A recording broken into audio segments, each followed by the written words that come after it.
The torture took place on national grounds. Stretch marks, baths strangled with shockers, hung me on the fence by my head. He walked me with a knife, poked me with a knife, constantly poked me. Let him cut something, let him cut something. The second one was immediately shot. He was no longer left. Blows, so that you understand, were inflicted on the back of the head, eyes, nose, liver. We were taken along with the corpses with the Russian ones. The officer was immediately shot with pistols. I've been hanging like this for 6 days. 6 days naked, just shot on the street, and that's it. Dvu was stabbed right here. He was raped for 9 days. He was raped because he had a beard. Not everyone left the tile room alive. You probably can't even imagine that there was a complete hell there. But it seemed to me that you would die, so it was still easier. When we were recording this interview, which you will watch now, at a certain moment, my interlocutor said a phrase. For the 5th time he said it. And that's where the real hell started. And then he began to describe what was being done to him there. And it became really bad for me physically. We had a really bad conversation with Alexei Manuli. This is a Ukrainian serviceman who spent 10 months in Russian captivity and spent 10 months in hell. Moreover, this hell somehow intensified every time. It became scarier and worse, although it would seem, what could be scarier than hell? But it turns out that hell can be different. It could be a worse hell than the previous one. It all fits very badly in my head. He was captured during the defense of Chernigov. Here, by the way, is a detail that almost no one pays attention to. This is the city of Chernihiv, which is mentioned everywhere in their fucking fairy tales, in these Russian folk tales. In every second fairy tale, Ilya Muromets protects him from the Tatar yoke, then Alyosha Popovich, from some evil force there, and so on. Here they stormed so, by the forces of some Buryats, this Chernihiv, and a Ukrainian serviceman was captured by them. He describes the whole thing. He returned from captivity, he was captured as an athlete, such a physically well-developed person, returned as a deeply disabled person. But he managed to recover, he wrote a book about it, he managed to survive and digest it all. And he is now helping other prisoners, helping those who have returned from captivity, and helping the families of those who have not returned, and will never return. Be sure to listen to the end of the interview, the details are absolutely creepy. Now, if children sometimes listen to my videos with you, take them away from the screens for sure. Seriously. It lists some absolutely nightmarish details. And be sure not to forget to support this video. Like, subscribe, comments, everything is as usual. Distribute it, send it to your friends and acquaintances. People should know that when I listened to it until the end of Alexei. We finished, I had a feeling that I had received an answer to several such important questions. Firstly, what is the Russian world? What does it bring with it? And secondly, that this is not a war of Putin alone. As some figures from the Russian opposition like to say, no, none of Putin is to blame for all this, because Putin, in general, had nothing to do with everything that happened to Alexei in Russian captivity. Completely different people did it. If you remember the book by Hannah Arendt about the trial of Eichmann over a Nazi criminal, the architect of the Holocaust, was called The Mediocrity of Evil. This is the ideal definition for this whole story. This is a natural evil that is absolutely ordinary, already completely routine, but at the same time absolute. This, I say again, is difficult to digest right away. Get ready, I say again, for the fact that there will be absolutely nightmarish details. And here is an interview with Alexei Manuli. And once again I ask you, do not forget to support him, just be sure. It is very important that people know the truth, that the world knows the truth. What Ukraine is fighting for, and what it is fighting against. Alexei, hi. Hello? Yes, let's start with this. How did you serve in the army? Were you a serviceman of the armed forces of Ukraine, right or not? Where were you when the war started? That's how we'll start, at the time of the invasion. I worked in the field of providing personal security. I was a bodyguard. In simple words, I worked in Kiev. On February 22nd, I arrived for the anniversary of Inc. from a business trip, and on the 24th, at 5 in the morning, my colleagues had already dialed me that a full-scale war had begun. Well, the first thing I did was come to the military enlistment office. So you joined the army after that. I got into the army. It turned out that, well, I was assigned to some kind of infantry battalion there, and in the evening, While we were getting weapons there, and what about in the evening we were getting weapons, a man completely in civilian clothes came. And 10 people selected a reconnaissance platoon that was engaged in separate tasks. And we have already, so to speak, worked in separate groups. And how long did you fight? How long did your service last, until the moment you were captured? Well, from the 4th to the 10th of March. Ah, that is, you literally spent 2 weeks there. Yes, it turns out that you fought about a little more. Completely surrounded. Yes, and how, under what circumstances did this happen? This all happened during the defense of Chernihiv, if I understand correctly. Yes, yes. Geneva was surrounded from all fronts, and there was a road of life that civilians were leaving. Well, they tried to leave when we were already shooting them, as in a shooting gallery. And we held the last, so to speak, the last front. We were transferred to the south from Chernihiv, and we held the village, which did not allow us to close this ring. Well, there was a counteroffensive on their part. There were 5,000 people. He has 35 tanks there and 2 armored cover vehicles for each Tangier. And we had 2 tanks there.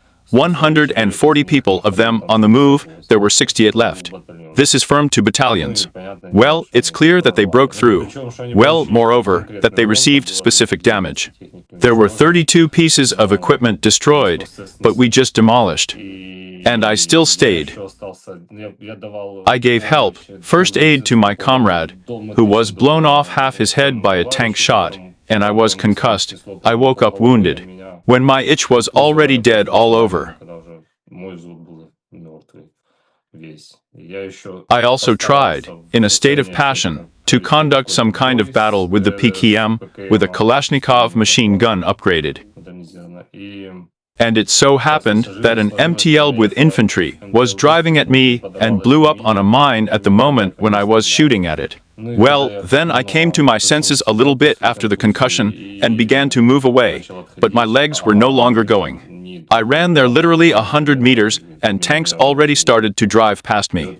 And so I managed to jump over the fence between the first and second tank, which entered the village from the south, and find myself in a ditch, in such an old riverbed, where I lay for 12 hours, and they were looking for me all the time. Because my bulletproof vest and helmet were torn and covered in blood.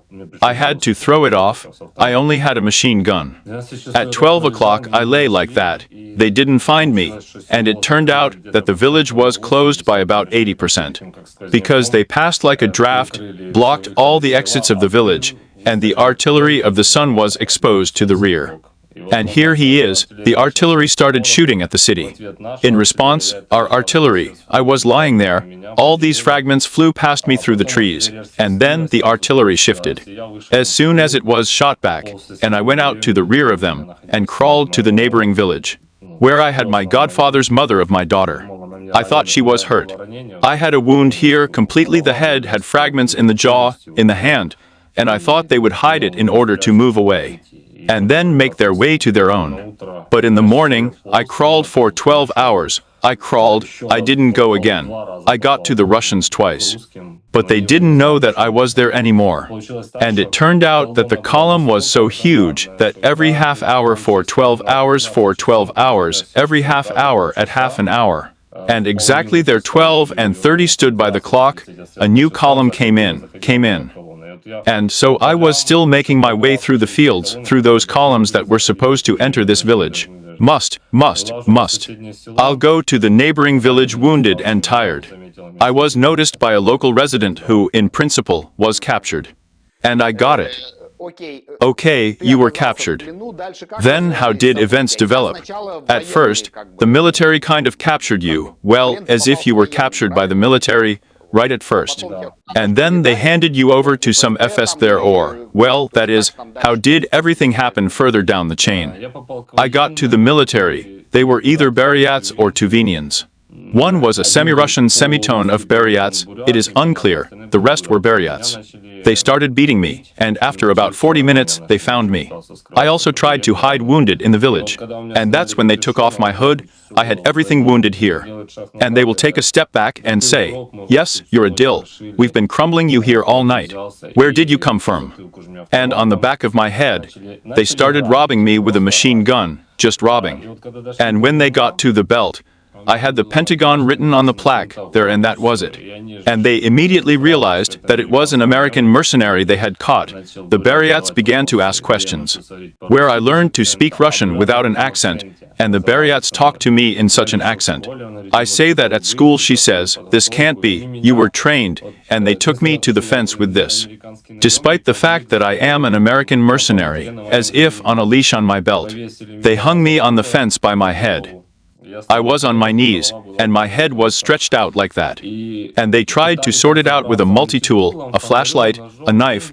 Money was stolen from my passport there. And the task was just to rob everything. And at that moment, I was already kind of ready because, well, I was completely exhausted. There were no friends. My father was also there in that village. I was supposed to die, but I was already sure that he was living. They were not left. And then somehow I'm on my knees praying, just praying. Let's take that I was not a believer there in particular, and I think we should at least ask the children to say goodbye, call. I turn around at this moment, and I have two shots like this somewhere past my right ear. I was still shell-shocked on this side, after a tank shell. And I turn around and freeze, and my hands are behind my back, and they are, yes, this is 100% career military. You are so self-confident. And they start beating me. But these two shots were not heard by their commander. And literally, I don't remember how many minutes passed a little bit. I was already driving a BMP-1 on tracks on the asphalt, and this officer, what kind of why were they shooting? Who is this? They begin to make excuses that honestly, the whole village was cleaned up a long time ago. From where I got out, they can't understand that. Like, how would it not puncture them? That there was a Ukrainian military in the occupied village. Well, it so happened that he said, "I'm going to contact the general now. If he says we'll take him to headquarters." No, well, like, wasted. And I was taken to the headquarters of Lieutenant General Poplavsky. The Lieutenant General interrogated me. They brought me to a nearby village. There were already two wounded there. Oh, not two wounded, but these were not wounded prisoners, two prisoners. The officer and some of his or the driver, or I do not know. Someone else was connected with him with bags on their heads. There was also tape. And they start interrogating me, and I tried that I was a driver. No one caught me on the battlefield. It proved to me that I was a driver. And not, at first I proved that I was a civilian, because the uniform no longer looked like a uniform. It was all so worn out, and then the general came to me with a pistol and said, "Confess to you." Like I don't believe it, it's a fairy tale. Well, I said that I was the driver who took the humanitarian aid to the hospital. It so happened that I got caught. He starts telling me that during which maternity hospital, which pregnant women, what I say, yes. And who forbade giving birth during the war. And his special forces officer, who was guarding him, he says, "Well, yes, really, like who is this?"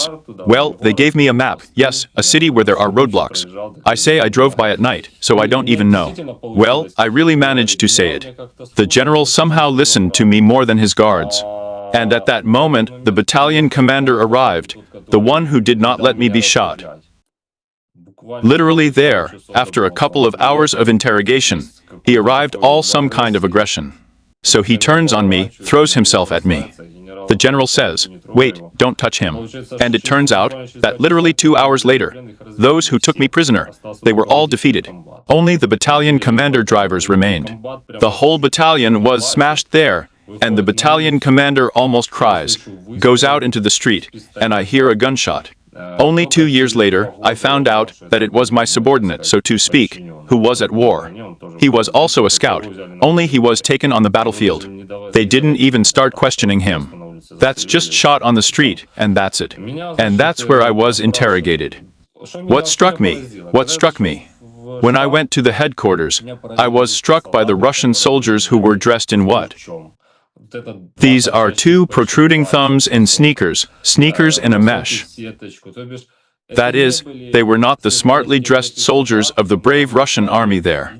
The only one who was dressed was the special forces who cut the general. All the others were in knitted sweaters, in some kind of well, who found something, it seems, but to me since I was 28. And there the soldiers were the oldest 29, the youngest they're 18-20. And they ask me, Uncle, how old are you? I say 28. And I'm already 20. I'm already at war with such pride, just this soldier. I understand that they don't understand where they are yet, but for them it's just such a feat. They were so proud of it. Well, I was taken to some hangar after the interrogation, and the Russian soldiers are already beginning to communicate with me. Yes, everything is a bag on my head. And now I remember that my Tuvenian was constantly trying to get his tongue out. He went around with a knife, poked me with a knife, constantly poked me. Let him cut something. Let him cut something. And the Russians are starting to say why I kind of look normal like them. But why did I go to fight for the Nazis? And they are only Bandera, they came to liberate us. Then they really believed that they would be released, that they were expected here and everything else. I'm sorry, I'm going to interrupt you. That is, they naturally thought that the Nazis in Ukraine were Bandera. Yes, that is, I understand that when you communicated with them. They sincerely said it, yes, that. Yes, yes, yes, yes. That is, it was brainwashed straight to a mirror shine. And you said 20 years, that is, were there conscripts or were they such conscripts contractors, like, let's say. Wait, you're hanging out like that. A good one there. Yes, yes, I'm fine, I can hear you. We are writing a separate image of me, so don't pay attention to these. The main thing is that you heard me. Yes, 20 years you said there, so it was conscripts. USA.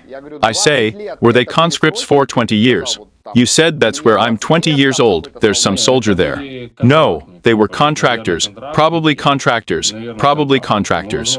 We may have been all contract employees right after conscription, because they were talking there about salaries, by the way.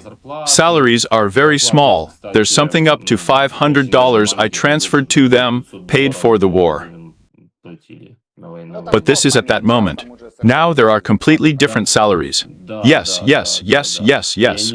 And they complained that the brothers who are tankmen, who are small in stature, that they were called up as tankmen in the army, that they should have a salary of $3,000 there, and a Russian soldier has $500 because he is not a tankman. Something like that.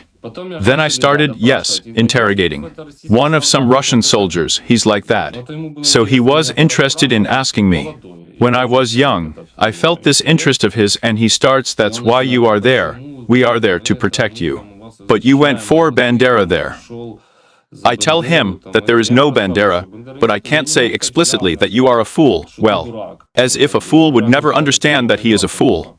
And I start to play along with him, which you say probably there was a contract soldier trained to fight, he says. Yes, he says.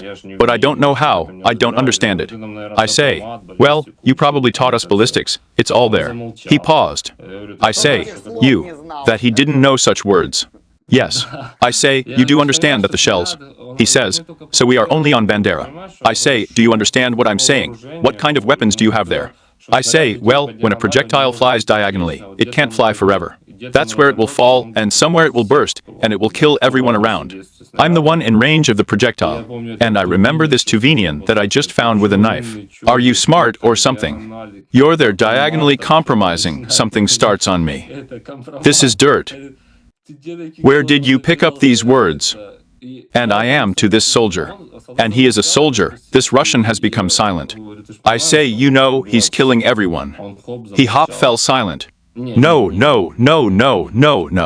Like no. I asked him the second question. I say, you understand that for me everything is there. It's yours shooting at yours. That was in every word from the general to the soldiers. It's yours according to yours, we only release. I tell him, look, theoretically it could be that there are a lot of people in the battalion. There are 500 people each with a relative, wives, brother there, I do not know, nephews. There is someone in each of these houses.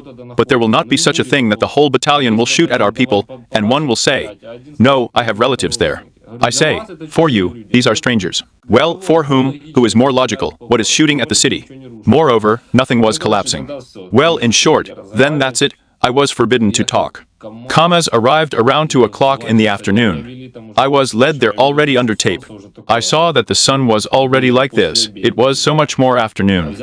And they took me at 9 in the morning for a second, and commas arrived.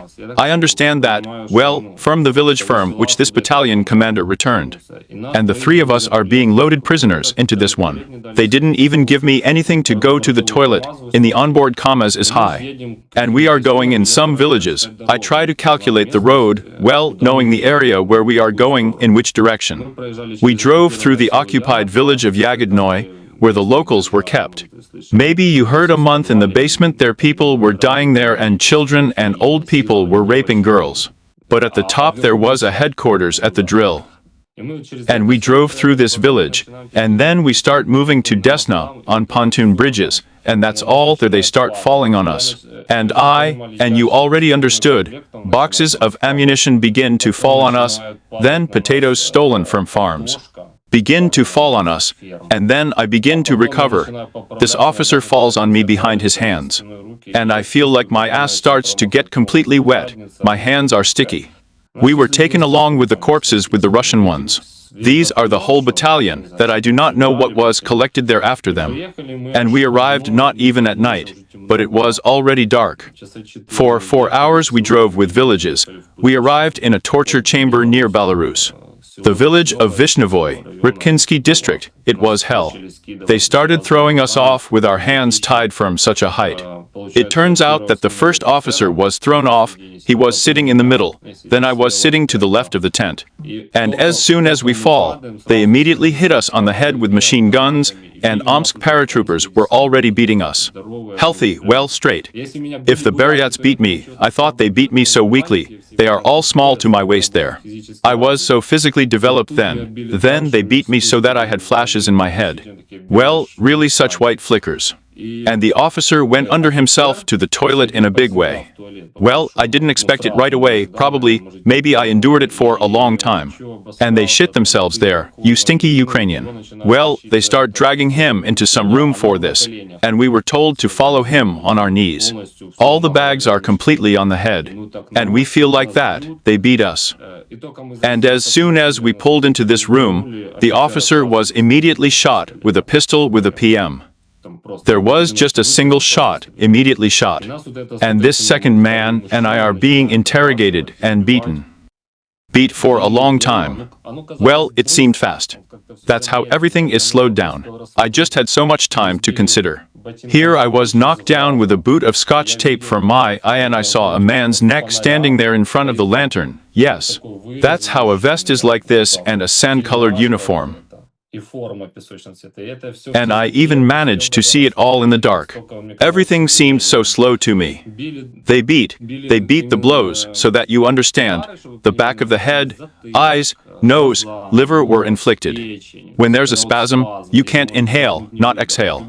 That is, it's not easy to intimidate there. But exactly, well, it seemed to me that you would die, so it was still easier.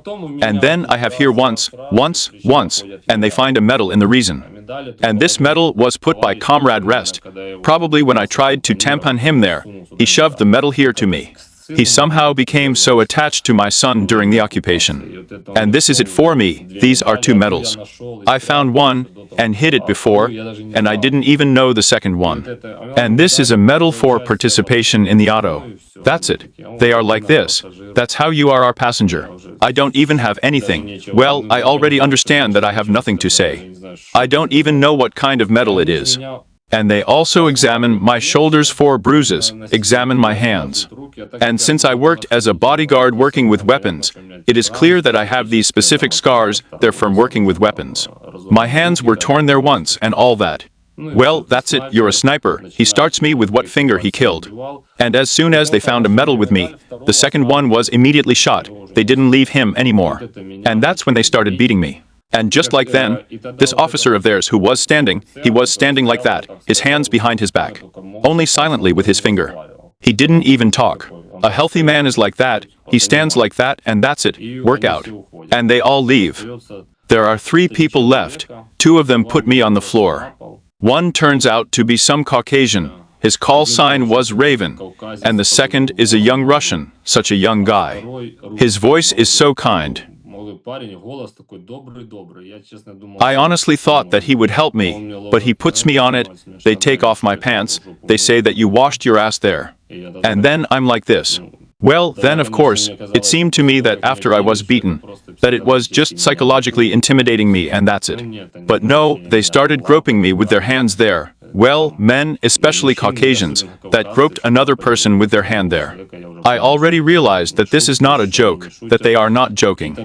And then this Caucasian sits down with his knees on my calf muscles, takes me by the fifth point with his hand, and the Russian presses me. It turns out that my head is lying like this, and I have my shoe on my shoulder so that I can't move anywhere. And so quietly, I say to this second one, come on faster, I also want to make it. And then I realized that this is not a joke at all. It's just that I was so shocked that I'm starting to go up there against the gay pride parade. You're there for some orthodox values, they're all this. And the Caucasian doesn't give a fuck. Putin, I don't give a fuck Europe. I want to fuck. And that's it. I had such a shock. That's probably the worst thing that happened to me there. Then I start to pray. I have such a shock at all. I can't even remember the prayers my mother taught me. And it's just that I'm saying Our Father's end. And then there's an explosion, 2 explosions, 3 explosions, 4 explosions somewhere on the territory. So I wanted this room to be a flight right here. And they're just like that, on the move, the belts, I hear this as they fasten or something, and they start to run away. Run out of the room. And I'm lying naked on the concrete like this until dawn. I saw under the tape that everything was already getting light in this room. So here I am naked on concrete at the beginning of March. It was terribly cold in a draft. In the morning, that's it, I already have prostatitis. I was already lying down. I had a pain in my lower abdomen. But I heard that someone started walking the third, but I was afraid. I lay there, I didn't move, I was afraid that, well, it wouldn't happen again. And then I had such a stomach ache, I began to dare to ask to go to the toilet. I already think on the drum what will happen. But a person can't stand it anymore. And I pour myself, like as long as I allow myself to be poured, and then I can't, then I can be. But I can't. Well, psychologically it does not work out that the hands are so swollen behind the back. My hands were tied with an extension cord. Then, so much tied up right very much. And I probably did it for 3 hours, maybe 4. I really suffered while I went to the toilet. I thought I was going to die. My eyes were already flowing there. Everything was already flowing. I went under myself to the toilet, and these 2 crows, and this second one come running. And did they piss themselves? You're there for it. And the Russians say, let's have someone prettier, like someone prettier. And they hang me naked on this extension cord on the armature on the wall. Behind my back. My hands were behind my back. I could only barely reach the floor with my fingers with 1 foot. That's either with 1 foot or the other. That's how I had to, and that's who. If the person who was lying at my feet hadn't come out now, no one would have believed it. And if I hadn't passed these polygraphs, well, no one would have. I wouldn't believe myself that it's possible to do so much. I hung like that for 6 days. 6 days naked. At my feet lay Paridera Vladimir Mikhailovich, who came out only that year for the new year. And that was it. And every day they began to bring new prisoners. They began to be bullied there. The 2 were stabbed right here. Well, we didn't see it in the tape. Well, right next to us. Because they raised my head with a knife, and the one who stabbed me says, "Here's about 0, thank the Lord that I saved your life." There was no one even to kill some namesakes. And he stabbed to Alexander's. And then I felt like, yeah, it's clear, like I already understood my call sign. I already understood his name. I found him later. It turned out to be our former fellow citizen from Makiivka, who commanded a sabotage group from the Donetsk region. That is, with the Russians, we went there and Donetsk and Lugansk, but in that direction. Then the guys turn out to be a guy from the neighboring district from me. He was raped for 9 days. Here I was taken away 6 days later. And 9 days later, we already met at the next stage of captivity. He was raped because he had a beard like the Caucasus. his constantly. And moreover, that it all happened like that. I'm weighing up. I don't have the strength anymore. It hurts me. I have nothing. I'm numb all over. But this raven comes up to me, says, "Well, I'm not tired." I say, "I'm not tired." And so I realized that as soon as I said that I was tired, we would switch places. And it was, hanging to go to the toilet. And here's who would say, "Well, honestly, I wouldn't believe it." Well, thank God there are people, Volya, who were eyewitnesses of those events. I was hanging like this. Everything was simple for me. And they passed by and beat me from the foot like this with soap pads on my body back and forth. Then they took me off just once from the interrogation and dressed me for the camera for the interrogation, like they didn't beat me here. And everything was fine. Here is such a head so swollen all over, and then I throw off the photos from them we found. And they started interrogating me. Well, of course, everything is basically the same there. Why is there against the Russian church all over the quality of Crimea? There is an attitude towards Putin, Zelensky, and all that. But when I was being led back from the interrogation, one of the military found out my last name. He started asking me if I had ever participated, because my last name reminds him of Anushka. And I was most afraid of this, that someone else would find out that I somehow performed something.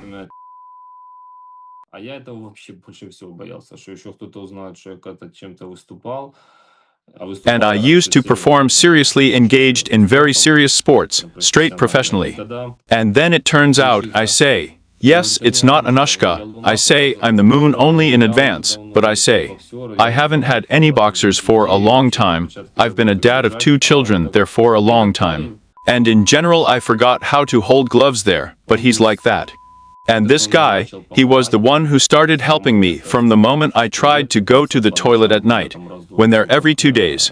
And he said, I'll help you get out of here. This, although I ignored him altogether, I didn't listen to him, because I still got beaten and tortured every day when I was hanging. But one morning at 5 in the morning, he picked me up and started loading us into these was trucks and paddy wagons, was Patriot. We were loaded by 3 cars of 2 people. And he was driving with me. I thought they would go with me to this Petter. It turned out that his second car was planted. Some young civilian guy, 25 years old, Bogdan's name, who was shot in the car because he was driving behind his wife and mother, will be with me. They just shot a car in Yagoda and took it prisoner. And here it is with this guy. We drove all the way at 7 o'clock. At 7 o'clock and drove. Once we stopped, only we were allowed to go to the toilet, well, in our car. And that's because this one went and he said, well, write down this name, don't. And he said that I care about your life, I don't support this war. These are scumbags, and says it's not me, it was the Omsk scumbags who beat you. He made it clear that it was from Omsk paratroopers, and he also told me that I was beaten for 6 hours. That I was like 6 hours, and it seemed to me that it was an hour from the forces that they shot down. And where were you taken? In other words, where were you taken at all? Let's say that. They didn't tell us then. He said it would be very difficult there, but you will stay alive. I mean, sorry Lesh, I want to clarify, but where did it all happen here, is what I described before. This hangar where you were hanging, people were being slaughtered there. This is the village of Vishnevoy, of the Rybkinsky district under Belarus. There may have been about 18 or 20 kilometers left in Belarus. Is this Russian or Ukrainian territory occupied? It was occupied Ukraine. Ah, I get it. Yeah, good. And from there we were transported. That's 7 hours we drove. I've heard conversations there about how these escort drivers have evolved with this. I brought it out on purpose. Well, only I call the name. Yes. And he says, and he specifically brought them out to talk, so that I could hear that he was against this war. That he was brought here as if from an exercise from Belarus. Well, a lie. He didn't realize that he was at war, only when the shelling had already begun. And this driver and this escort, such men have already been somewhere your age. And they are like, no, yes, they built us Ukrainians to wet. Yes, we said we would wet. Well, they were so straight up with this propaganda. And he drove and tried to argue with them. I still think, wow, he's so brave. And this is the only person who was really human at all stages of captivity. After that, I didn't see any people there anymore. He took me to the toilet about halfway through. I'm not going any further. There's no need to go back. Allegedly, he went to buy soap, sweets for some guys there. As I understand it, it was either the Bryansk region or somewhere there we were traveling. I remember a field of some kind in general. And so we come to Russia. Imagine, trucks are driving there somewhere selling pies in the distance. The smell was felt. And we go to them. For us it seems everything. Life is over. And nothing seems to have happened there in Russia. And that's who he is. I say, why did you help me? He says, I care about that life. And I didn't know, but he got in touch. Well, he contacted someone from his acquaintances, and these acquaintances wrote to my wife that I was a prisoner. This is the only person who said at all that I was a prisoner, because the Russian authorities did not notify in any way. And that means we arrive in 7 hours on the territory of the Dispat. It was really a concentration camp. Barbed wire in several rows, then again the guard dog, and then barbed wire. All this is a stream. Dogs, shepherds, towers, military guards with machine guns, and somewhere there is a big black building. I was still there later. Over time, I could see. We were immediately on our knees. They got me last, and that we understand for about 3.5 hours I just knelt. And they are not just on their knees. It's so necessary to understand these tortures. Fingers to fingers should be. But if the thumb, who touches the thumb, your legs swell instantly just. The forehead should rest on the floor. At the same time, a shepherd dog bit me. It turns out how. I was naked, and this guy who helped me leave the torture chamber. Not everyone left the torture chamber alive. He put his thermal underwear on me. It's half the size for me, but 2 of these underpants are checkered. And I'm on my knees. My whole 5th point is naked. My lower back is naked. And then he saw, so the head of the guard had a call sign of such a warrior. And so, well, I figured it all out myself, then no one called anything. And he says this, but where did he get this? He says that he took it off the Russian soldiers who were killed. I think, yes, of course, I had American thermal underwear. I just took it and took it off. That's it. And he says it under my personal control. I have a shepherd dog right there. It started barking over the spirit, trying to bite something with its fangs. That's when everyone was interrogated. We were brought in 3 cars of 2 people. It turns out that one of them was my subordinate from the reconnaissance platoon from Lukashovka, but I didn't know him. I didn't see that he was there. There was this Perder Vladimir Mikhailovich, a grandfather of 59 years. By the way, I'll tell you later, this is a very important character, who, in principle, lines intersect with your country there. And therefore it's interesting to tell you how he was treated during interrogations. And then this Bogdan, well, in short, it doesn't matter. Everyone began to be interrogated. And when they were already leading me into the tent, I couldn't stand on my feet. I became like a ballerina on my fingers like that. I couldn't straighten them in any way. They beat me from all sides, take these chains off me, steal everything, and I can't do anything. They say to me, Tanya, I can't get up, bend me over there with cancer, bend sideways, so squat. And me. And imagine, I get 6, it's already been. Yes, for 6 days I have scotch in front of my eyes. I'm taking off the tape, and I can't focus. It's generally such a shock, just light. You can't focus, you're being beaten. Well, in short, they beat me, so they took me to an interrogation allegedly to a psychologist. Well, it's clear that it was the FSB. They questioned there, so how many Russians he killed, why he killed, and all this attitude towards Putin, who's Crimea, attitude to the church, and so it means that they began to distribute us into tents. I got into a medical tent, which was intended for the wounded. I was their only one then. And literally half an hour later, we were already taken either to Rilsk or Kursk. We were approximately in Tetkino. We think so now that it was Tetkina, a village in the Kursk region. We have some kind of district center or village brought. Everything is shabby. The FSB interrogated us very brazenly. Bald. Here you are standing, you have two men, and you are standing naked, beaten all over. And there's something else standing there for you with cancer. Well, the humiliation in everything was in leather jackets. But it's honest, I saw a general with this hat with a hat. It seemed to me that it was from an American movie, but I had laughter and fear at the same time. I swear, the laughter made out inside that they were still walking, after all. And it's all scuffed up. These frames in the holes are wooden. All this green water is in bottles of green water. And there we are being started there by what great Russia is supposedly against whom you have trampled. What do you think you are there? Well, disconnected from reality and all that. They begin to interrogate. And then they brought us to some foyer. Some cattle were thrown on the floor, and there were military guards. And one of the senior lieutenant, in my opinion, he starts asking everyone who has what motivation to fight. And there were also among us there, that we were brothers, they forced us there before us. I've been drinking with skinheads. Well, this is in Moscow. Well, they are beginning to put it in the wrong direction at all.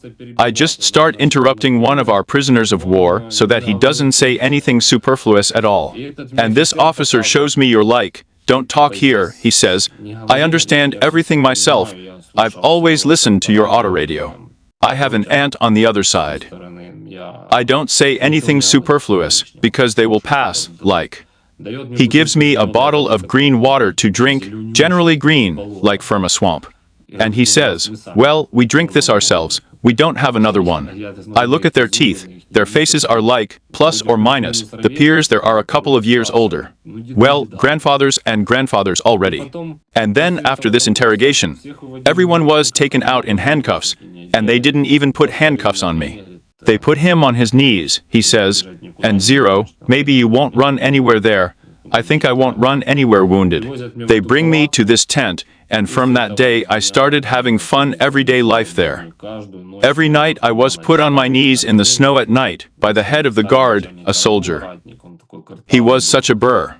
We called him Führer Hitler, but he just had this manner of communication, like the Führer.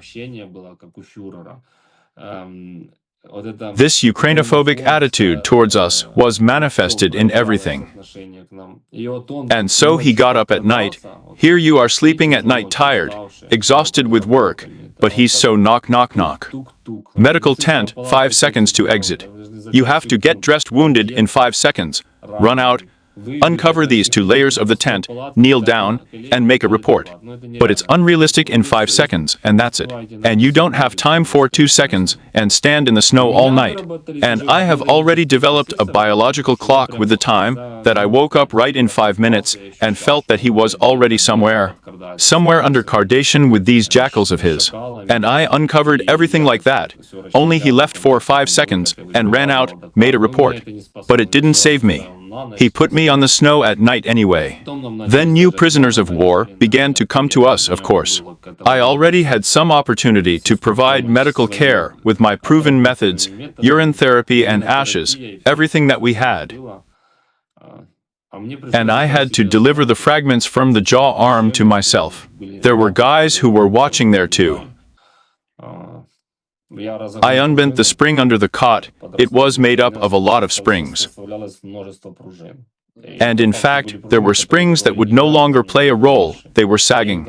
I took them out, crushed the box of ammunition that we had firewood on these brackets. And so he heated it up in the fire, heated it up, and we got ourselves a shard. At first, I was annoying myself, the first time I got on my nerves at all. Woke up in the morning, the spring sticks out from the cold woke up.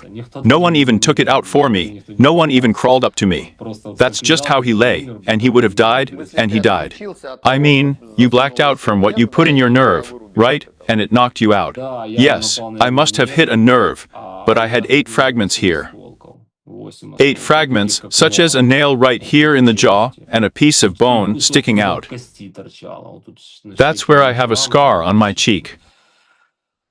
And right there. Well, here I didn't even climb, but here in my hand, here from the tank. And it crunched. There are black dots here, these are tank fragments, they are in some kind of fuel oil, well, there was something like that. This. And then we also got a guy, there's a man Valentine. He would have been tortured, he was from the western part of Ukraine, diluting the Ukrainian mova. With such a healthy, generally hefty man. And he was lying there, his leg was hanging out like that. He also had to get it, because he has a rotten leg, like the smell of rotten potatoes, it just gave off such juice. It was such a stink lice appeared yet.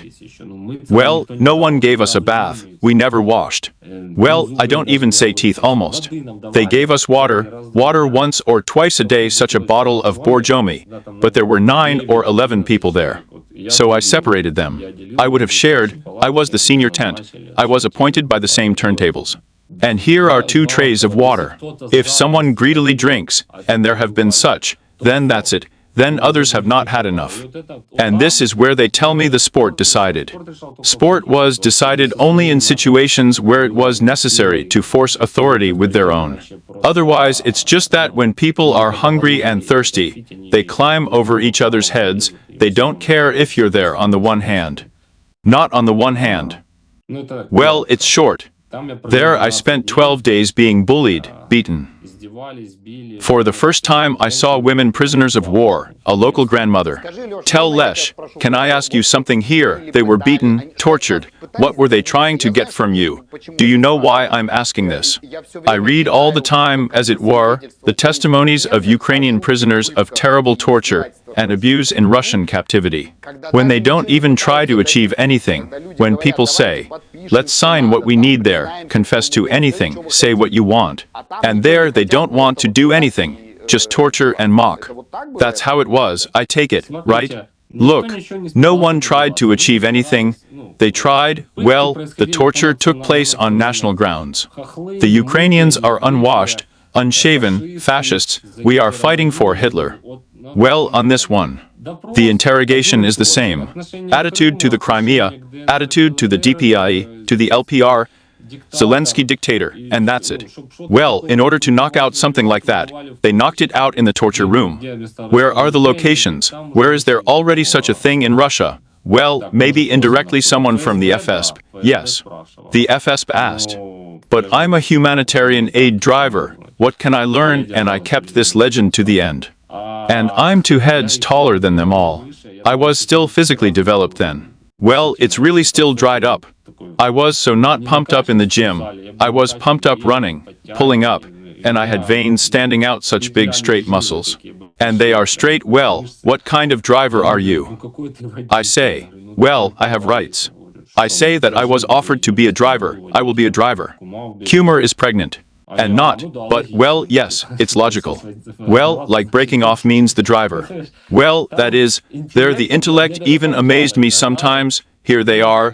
Well, I don't even want to delve into this topic. It was amazing, but everything was fine in principle. Moving 3 times a day only to the toilet, to the dining room. Despite the fact that with the same hands it was necessary to take each other after the toilet. 1 minute for the toilet. All these kisses of Poseidon, all these feces will spread out all over the toilet. And you should take your friend who is in the tent with the same hand, come to the dining room, and give 1 minute to eat. The wounded do not have time to do anything, just nothing. That's just thrown. It's necessary to throw out all the food already. Always hungry, but then at one point a check came to us. The generals arrived, all this, and I was shocked when I arrived. It turns out one of this check, it was Rastorgev of the Lube group. But seriously, here. And it so happened that he started there. He immediately flew right at me for some reason, and started beating me up there. Yes, you are a Ukrainian on Ukrainian songs, your father, a faggot, brainwashed you there. Well, all of these, all according to the standard. Offend parents, touch a nerve. And I say, in the sense of a Ukrainian, I'm on your songs, and you just say. He's like, what are you fucking doing? And you're just going to survive? You're going to invent everything here now. I say that the children of Donbass were killed. Well, it all started, and I really grew up on the Luba group, because my dad was a military man. And I'm the one who starts humming to him some 2 verses of songs there, and he's like in a stupor. And this is all filmed by video cameras. Do you understand? It didn't match the propaganda so much, and he had such a straight face already, either aged or drunk. It was so straight already the capillaries on his face were visible. But it's a pity. This is a well-known story. He drinks terribly in general. Probably, our Russian sites are simply blocked. I don't even track his history. And it means he runs out of the tent, yet it's the retinue behind him. They go around the whole camp and come back to us again. And yes, you're here, you're the only normal one here, like all Bandera people here are one adequate.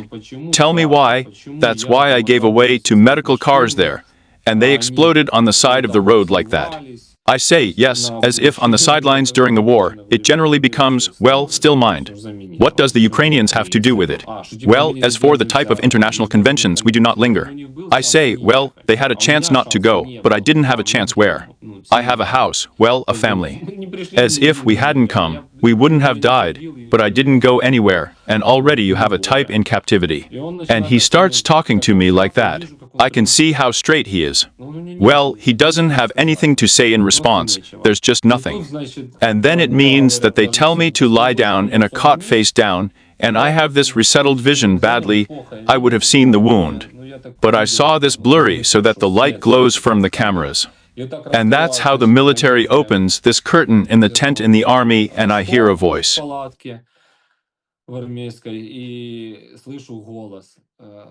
Well, there was such a familiar voice.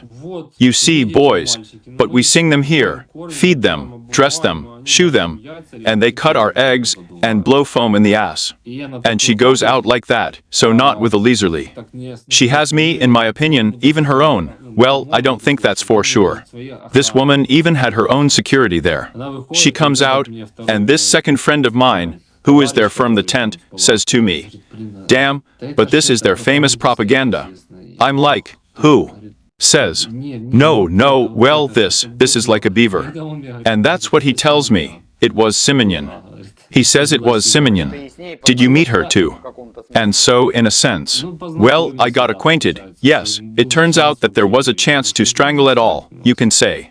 Well, this, and we didn't immediately understand it, but from the moment she said it, every exit from the tent, every beating, every this. They said this phrase. That's everywhere, and at all stages of captivity. And I told another Bur there from Novosibirsk, in my opinion, he was also brought there youngsters who tried to curry favor. And they flew with horseradish knows what kind of Kutakin mountains there at all. And everyone tried to get a sergeant there, or that to curry favor, that he does not like Ukrainians there. There is anti-Ukrainian. And I told him, and he was like, here we are, well, and zero, well, you're there like it's the smartest one there. Is that what you're doing? You're foam there, we beat you here, well, yes, but we don't kill you. We give you 3 meals a day and that's it. And what did you want? And I think, well, yes, you were where I was. And then I say, well, you understand that no one does this in the war, that no one will waste time on it. Get something out there from your groin, paw with his hand, put on gloves, carry foam with him, insert it to enter. I told him this, I say, and in general, well, you understand that these Chekist methods are, as it were, well, they are not needed in the modern world. On the contrary, like they will feed us borscht, show that we are not so bad that you don't come anymore. Well, yes, zero, I agree with you. Well, as if the Chekist methods are no longer relevant. Well, right now this burr starts from the chief of the king. He was the snitch of the chief, he begins to be more disposed to me already. And it even replaces a lot where there is. Here in front of me he is angry, but behind his back, he is already there with turntables, that is not zero normal. Zero is normal. And then 12 days later, we are taken to the pre-trial detention center. Some kind of Czech is coming, well, not a Czech, but who is taking us, these buyers. They develop us naked, makes us assemble a big tent, and I see that we are walking, well, still the bottom, eyes are closed. I say, can I take command of it all, because, well, we won't fold it like that.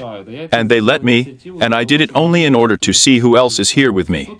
And then I see two guys who were from my reconnaissance platoon, only from another part of the village.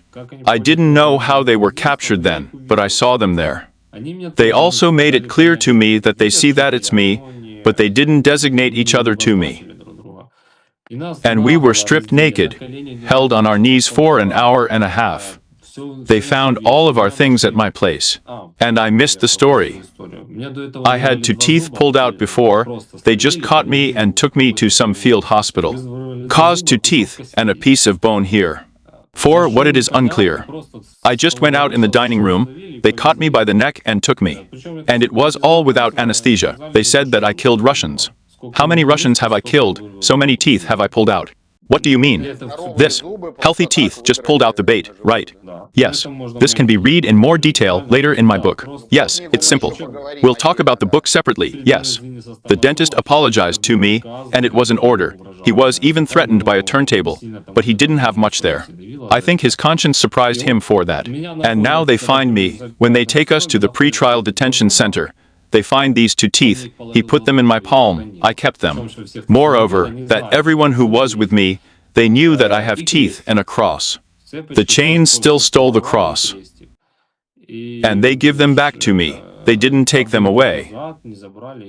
And I come to Kursk Central. Season number 1 of the city of Kursk. We drove by car for 2 hours. It was hell. It was such a simple hell. We had a reception for 7 hours. We have 11 people and a woman. We were knocked down like that by stretch marks. The baths were strangled with shockers. They put us on splits. The woman was dragged along the floor by the hair of a whore Kokliatskaya. In the summer, she was 62 years old. She was beaten in general for having money found in her. That's it. They were sure that Zelensky had paid this money for the murdered Russians. There was no proof. There was nothing. She says, I got into the first day of the war, in the border zone. Which Zelensky? Well, in short, they didn't care at all. They were beaten by special forces, my peers, even healthier than me. There were men there, and they beat her, well, raised their hand. And we were just killed. And this Bogdan, who came with me in a paddy wagon, in a was, they find these tattoos on him. There were 2 tattoos here, which are some kind of numbers. They mean that he is against this whole system of the Ministry of Internal Affairs there. I do not know. Like against the security forces, there are some 2517, some kind of numbers. I do not remember what they meant. And they, oh, so you, he says, are this, our client turns out. And he's scared, he's 25 years old. And so we are kneeling under the floor, singing this Katyusha anthem, Victory Day, in a circle without stopping. We tear these throats, we stand again with these fingers, with a finger, with our forehead. It's all numb. I was broken with 1 blow. Jaw and nose here with 1 blow from the back of a commando.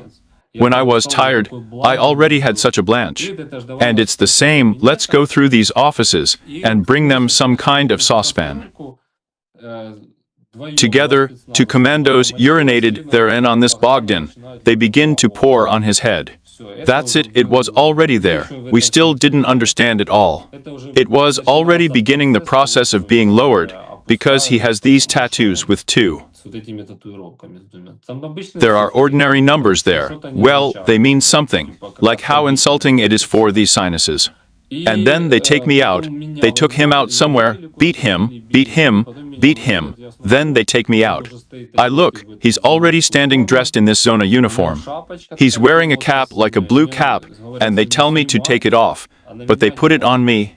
They put me on and said, I need a hat too. I think, well, if there's not enough, then don't. Like I didn't know, but the hat was already everything, like a cock. And him from this day on, this Bogdan. He came out literally 2 months ago, and only after he was in my book. This book has already fallen into the right hands. But the fact that he was sitting there, He came out with a pitch, with hepatitis mentally. Well, here it is all this time how long he was sitting there. It is clear that he was already knocking a snitch there and everything else. They started this guy from the very first day they took him on. We were taken to the bathhouse with 9 people were beaten there, so they spread out in the bathhouse on the wet floor. Lay on the floor with such dostoshki, beat on the buttocks with shockers with their feet. Then they inserted this finger into his chopping block. A rusty knife like this is on the chopping block. And they shot this finger with this finger, and they press this until the bone crunches like this. They press, press, press, press. Am I saying that what haven't I said yet? And them, well, how would they like something straight secret? What's there for me to tell secret? And I understood that say one thing now, say A, say B, and you either have to not say it at all, or it will be the final stop. And other guys had their groin inserted. They didn't insert my groin, they inserted my finger, but when they took me out of this bathhouse, they put me in some kind of cell like gas. They said there that they would torture me with gas, but this is some kind of drying, probably, where there is no oxygen. They threw a piece of paper under the fire and started banging this. I was sitting with a hail of water, just suffocating. Mocked then, so it is. Then they took me to get a haircut. At this moment they are pulling this woman. You are a whore of Kokliatskaya. I was taken off these fingerprints. They put her under cold water for 1 minute. I have to rub it with these black fingers. It's standing there, head down. Her mustache has already grown, such a grandmother. And she just see her crying underneath it.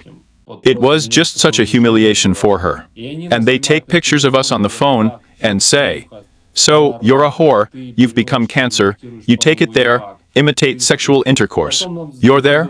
Then we had to do it all in a minute, under the icy water. This dirt rolled all over her in such lumps, well, firm my hands here. Then I dress us up. I had to put on my underpants and something else quickly in a minute, you don't have time, it all flies apart. Hits you on the head with sticks. And so it all went on for 7 years. And before that, everyone was interrogated separately in a cage in the room. One hits in the head, hits in the back of the head. Well, you can't defend yourself, you can't at all. As soon as they defend themselves, if they ask the question, why are you defending yourself?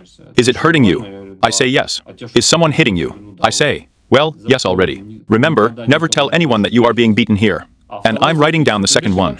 That is, in general, those readings were up to 1 penny. Here they are. Well, how can you testify if you are being beaten at this moment? That is, it's like that. Everything is clean. And that's all 7 hours. It lasted 7 hours. We got into the cell 10 minutes before lights out. Yes, 10 minutes before lights out, we go into the cell. But we thought there were convicts there.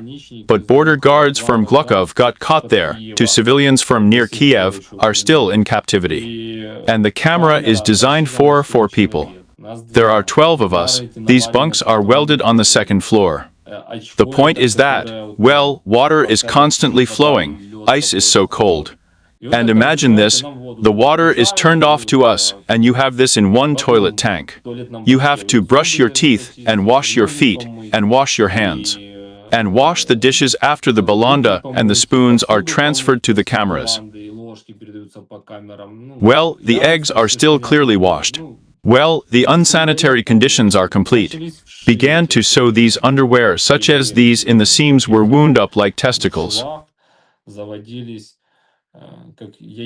And there, for the first time, I saw breeder in the eyes of this grandfather, who was at my feet when I was hanging on this extension cord, on the armature on this one. It was the first time I saw him.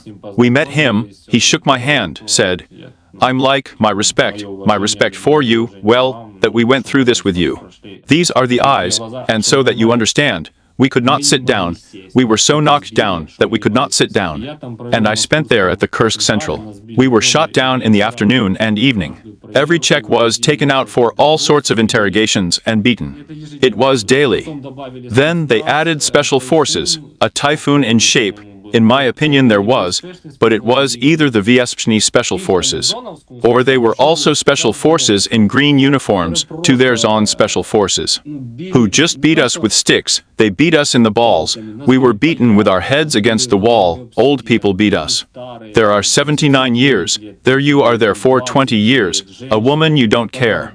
The woman was on hunger strike there, of course, for humiliation, as if sexual and everything else. There was a teacher there for 11 days. She went on a hunger strike. Now she is free. Everything is fine. She has already given birth to a child there, so I will not call her last name. Well, as if the guys all know I would be a female hero. She was beaten. She was sexually humiliated, all this. They say, "Where are your soldiers there?" She says, "I do not know where ours is, but I know where yours is." And we think this is where the girls there are 23 years younger even. She's so straight. And they open our eyes. I say that you Ukrainians, you can't stand up for your woman. And we will be stuffed with this in tea from hunger. And we're all like these addicts. We don't even have the strength to breathe. We don't have the strength for you to understand. And I do not know about the others, even though we were fed cabbage, but I could not go to the toilet for 40 days. Couldn't. I've been so beaten up, I am. I couldn't go to the toilet by and large. Just, well, everything is bruised both inside and out. And then my legs began to rot from the beating. My right leg began to rot. It took up to such an extent that I could not straighten it anymore. It burned, and if I crushed it, it squeezed all the vessels. I was already called a grasshopper by the locals there, but they drove me in anyway. In the bathhouse, I had to jump on one leg through the whole thing there. I was bitten by dogs along the way because I was lagging behind everyone. So I spent 40 days, and 40 days later I got there. We thought we were going to exchange, but we got to the Tula region, and to one of the cities of Donskoy. That's where hell was. I wanted to come back so much. Wait a second. That is, the fact that it wasn't hell before that, as I understand it. So every time it was worse and worse and worse and worse, right? Yes, every time they broke through, not that the bottom, we got to the demons. So I couldn't find them. Even here are the real demons. That's all that religion described to you, and you think, does it really exist? And it's right here on earth. They were really, children of Satan. We arrived at night. We drove for 4 hours. At first we flew by plane, then we were taken by car for 4 hours. We arrived at night. All night long, from the night in the rain, we had 50 people crammed into our walking courtyards, which are designed for 4 people. And there, for the first time, I was forbidden to move. You are standing there. You are tired and exhausted. You have been in captivity for months. You can't move.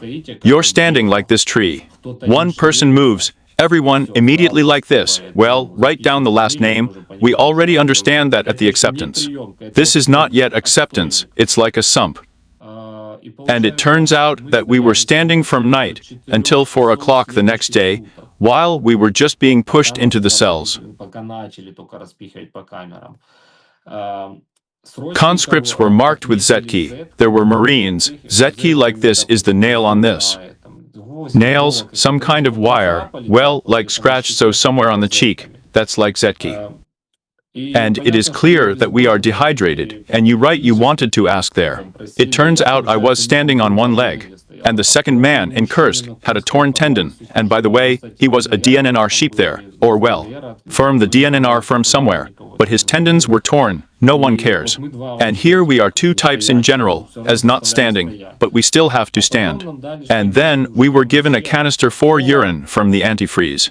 It said 3 liters 803,8. This is her like a small canister, and we had to go there to urinate. And so we were given this canister to urinate in a circle. And when it came to the paratrooper there, to one from Nikolaev, they asked him. And he asks, so the citizen chief, what to do with the canister? Think of something. He goes to the corner of this concrete courtyard, still concreted, walls, floor, and pours into the corner. He says, think again about what to do. And there's kind of aggression like that. He's still. In short, I won't talk for a long time. He was forced to drink.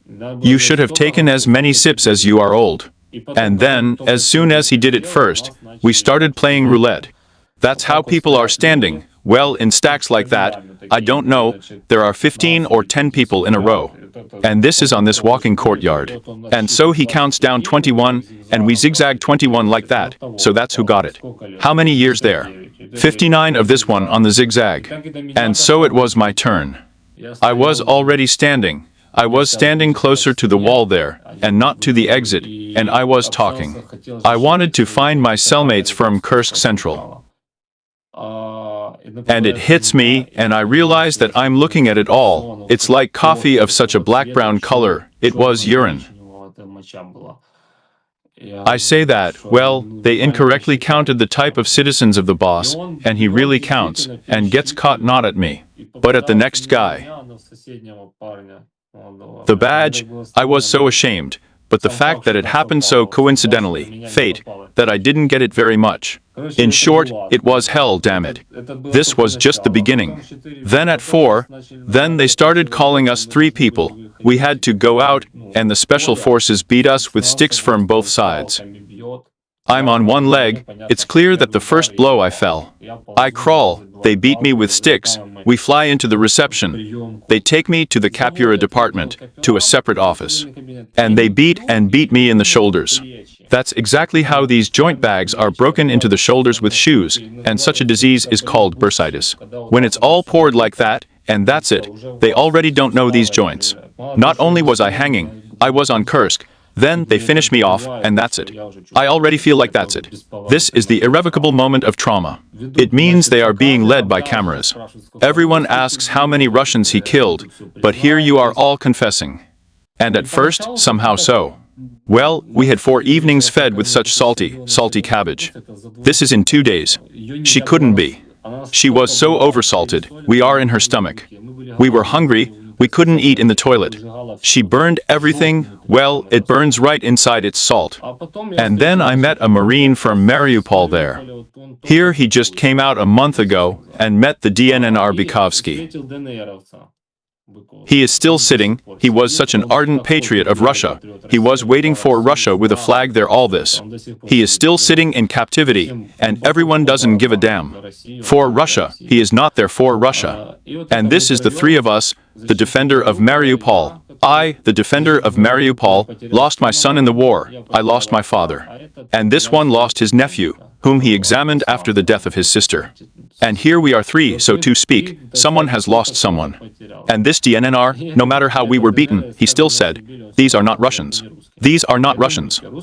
Russians are normal, they are not Russian. It's us somewhere in the Crimea, it's your Ukrainians who mock us. Then for the first time, I defined for myself the concept of really what it means to be a separatist. These are zombie people. And no matter how much they beat them, no matter how much we sing, glory to Russia, Putin is our president there, and everything else. He will punish them anyway, that it is the Russians who are mocking us. And that means everything at first, but the first days I was recognized by a special forces officer there did not see my face. I asked for the faces of boxers and everything else. I was already afraid, but it seemed to follow me on a personal matter, that a particularly dangerous athlete went, and I am. And he's talking to me right at 10 in the evening. So you're young, come here, there he asked who I know from kickboxers. I called their surnames. And that's how I realized that we were somewhere near the Eagle, because I called friends from the city of the Eagle, and he said hello to me a few weeks later to her. But he says, you're lying, you're 100% some kind of paratrooper, you're not a driver. How can you be a driver if you have a father, an officer, and you are a master of sports? Like you have no other choice in life. Well, that's the kind of logic he has, you know. I was, and how would you prove the obvious things, but there isn't. It's all like, well, tunnel thinking. And then that's where hell started, We were forbidden to move there. Forbidden to move. It's snowing on the 9th of May. We sing Victory Day in the afternoon, and in the evening. Well, as long as I've been there, we're ahead. That is, it's not for July at all. It's a month. December is a month. We sing Victory Day and the anthem of Russia from morning to evening. Let's move. You can't move. You're standing. 17 o'clock in the afternoon, 18. And it's also 2 hours at night. It turns out 16 during the day, 2 at night. We were standing, we can't move. Just standing there. At night, lifts, 2 lifts, squat. Then they led in a squat. There were 50, then 500, then 1,000, and then 2,000. Then, well, it was increasing. The heart jumps out, tachycardia, beat us. Well, every hour we were beaten, every hour. They took us out for a walk. They didn't just beat us up there. We knew we had to be there for half an hour in Kursk. Here they could have driven in 2 hours. There could have been an hour. They could have scored in half an hour so that they came in. Well, you come in, you become cancer, your camera says, badge, lek, there's a kick-ass. You look at his kick-ass there. The guts were set back with fingers. Do you understand? It's us athletes. We got a camera, athletes. The intestines were set back with fingers. Hemorrhoids appeared in everyone. The grandfathers who had hemorrhoids forced Velcro to do for flies is to walk crumbs to collect hemorrhoids. Here, in single file, it is necessary to collect the crumbs with hemorrhoids. That is, they invented it there. Stand, stand. It is impossible to move. The head is down, neither the neck, nor to the left, nor to the right. Fingers behind your back. That's how it should be. If you move your fingers like that, the camera shoots from behind, shoots from the front. And they sit and watch. They don't click phones, they sit. And so that you understand, you can't even give a reason. But they already come running, I say, you're there. You're the third one from the right row, you moved there. He says, I was bitten by a fly, I don't care. That's it. They take out the whole cell, beat us to such an extent that we just crawl, and then they say got up and that one. You say you can't do everything anymore. No, that one got up too. I don't give a fuck, I don't give a fuck. Became and that. If you, well, it is clear that you have no right to argue, to prove your rights. You are nobody. No one knows for you there, no prosecutors, lawyers, journalists, no one comes to you at all. We are just together, about which no one knows, and we are not told where we are. Mosquitoes are like this, like these mosquitoes. The windows are boarded up, but they somehow leak through these frames, which are 50 years old. They are like flies. You don't move, it's all gnawing at you. Your legs are rotting, one leg, then the second one started. And I already thought it couldn't be worse. Here a 21-year-old twirler takes me out on Saturday, leads me to this medical school. I thought maybe they would help me.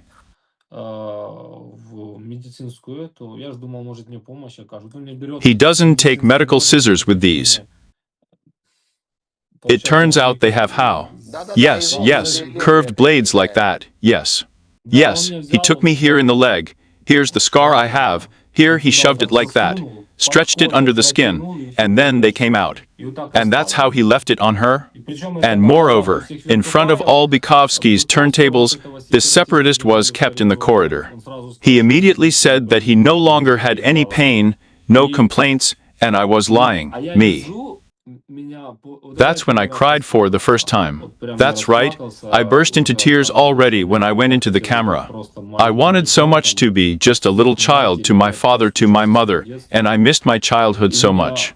And the turntables from Ivanov look at me, with such muzzles from the city, and say that you're coming. It was so easy for them to laugh. And there was no reason. I didn't do anything. I had the cleanest cell in the prison. Lesh, please tell me. Well, just. Please tell me, and they still didn't get anything from you, but no confessions, no data, testimony. They just stupidly beat you to stand still. Stand still. No, nothing, nothing, nothing. They didn't achieve it. They asked the Kursk pilot once, well, they shot him down on Chernihiv. Where are they hiding him? I say, well, what am I going to do? How do I know? They say, you're fucking. 9 people are standing. But I said no, no, no, no, I was beaten. I say no and I'm not falling behind. They never asked me anything else. And how did you get into the exchange? How did they even find out about you? How is the whole process there? And let's not even ask like that. This is the place that you describe, well, the conditional Tula region there. Is this the last point where you were? Where were you released from? The moment that we have, so I thought it couldn't be worse. It's just, well, it's hell. But then I get caught. I'm transferred for my height. Me and my cellmate basketball player in the punishment cells. And I also spent 4.5 months in the punishment cell. In the punishment cell there was complete hell. You probably can't even imagine that there. There was urine on the floor. Urine floated feces. Here's everything that goes around in prison. Everything pops up through this punishment cell like this, and how it transits, settles on the green floor, and how the black soil remains. Water drips from the toilet tank. The tank is plastic. The corrugation is torn right here on his knees, and he makes such a sound like this. That's 24/7. One lamp, it was flickering. From 4 lamps, one glowed, it flickered, as if it shone with ultraviolet light like this. Here he barely lived. And this is all your vision, the square where you are standing, the bunks, the table is bolted. Well, the shkanka is not really bunks there. There's this suspended one and a point. That's the smell, that's the midges. I was surprised that I had ice on the walls like this, and midges like this, like they fly in fur coats like this. And there they kept me in my place. There they began to beat me twice as often. That is, if they beat me like that 6 or 7 times a day, then they beat me 11, 12. And there they started taking me to a tapik on an electric chair. For 130 days of the punishment cell, I was taken 14 times to tapik. What is it, if you can describe it? This is an ordinary wooden chair and a field telephone, which creams connect and wind up the current. Moreover, they were so sophisticated that they connected it to my rotten feet. My second leg started to rot right very much. Then I started it to the genitals, to the lobes, well, they came up with to the nipples, to the tongue, well, anywhere. It happened that they wanted to go to the eyelashes there. Well, he doesn't see the point in it. And people started dying there. People started dying there. 2 people were dying there on Kursk. They just started killing Marines. They finished off grandfathers to death. Athletes were just beaten. And they were not afraid of anyone dying at all. Who died them on the 8? It's there such a type of infinity sign, called the 8. It's like a quarry where Pete was mined behind our ear and there. And it turns out I spent 130 days there, and by a miracle, I got there. We were told that we were going to Mordovia to be shot, and really took everyone to Mordovia, and I got to Kursk, back to where I was before. And I'm skinny, 62 kilograms tall, with everything broken in every way possible, with my teeth, nails turned out, well, all the tendons cut, with a knife on my leg. I will be recognized by special forces, in a hat with ear flaps, with 140 people on the floor on their knees. They will find out, and what about you? He says we thought we had already changed you a long time ago. And if you haven't been changed, then maybe you're not a fucking driver. In short, I'm there again. Well, this is already such an easier acceptance. Then some colonel is in the cell, and 10 of us, who were brought from all over Russia, are called 9. And I get to the exchange by accident. And this Perder remains there, and another year passes in Mordovia. And so he says, when they took you out and you got to the exchange, they said, what are you? They don't change normal people. The faggot fell for it. But I found them all because of this. I knew I would find them all. They're still there. I would certainly like a just revenge. Well, in fairness. When you got to Ukraine, you were changed. How did the exchange happen in general? Can you tell me about the exchange procedure itself? The exchange takes place. Until recently, no one tells us that we are for an exchange. We think we're going to another prison. Everyone is under the same stress. No one is there, right? Well, then it was like that. No one fed us. Then they took us, tied us up demonstratively just before the border. They imposed new rags, bandages on top of our rotten legs, like noises and such. We observe all the Geneva Conventions there. The current changed us on the Russian border between the Sums and the Kursk region. And we came out, and such well-fed Chechens are standing. You look them in the eye, we are all thin. They removed their eyes, they could not look into their eyes. They couldn't. We had such a rage. We were transferred to a bus.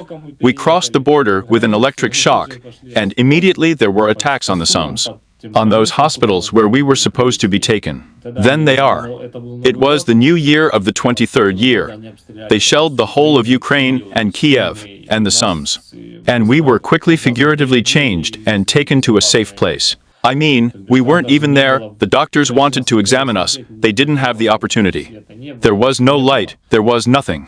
That is, even so, it would seem like a new year, but there's a holiday, you changed your own, and we returned home.